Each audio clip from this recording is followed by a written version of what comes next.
ज्याने ज्याने कुटुंब मानलंय त्या प्रत्येकाला संघटनेने काही ना काही दिलेलं आहे। आणि आजच्या या राजकारणाच्या परिस्थितीमध्ये आमिष पक्ष फोडण्याचं जे काही चाललंय किंवा लोक पक्ष सोडतायत, जे अल्पकाळाचा विचार करतात त्यांना ते तेवढ्यापुरतं गोड वाटतं, परंतु त्याचा दुष्परिणाम काय होणार आहे याचा जर त्यांनी बारीकपणे विचार केला तर पुढे सगळा अंधकार आहे। त्यामुळे पवार साहेबांच्या या सावलीखाली आपण सगळेजण त्या ठिकाणी निष्ठेने आणि प्रामाणिकपणे इथं उपस्थित आहात।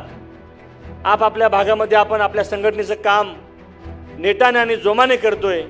मनापासून सर्वांना या निमित्तानं आजच्या या शुभेच्छा देताना आज या ठिकाणी एक वेगळी ऊर्जा आणि विश्वास व्यक्त करावासा वाटतो।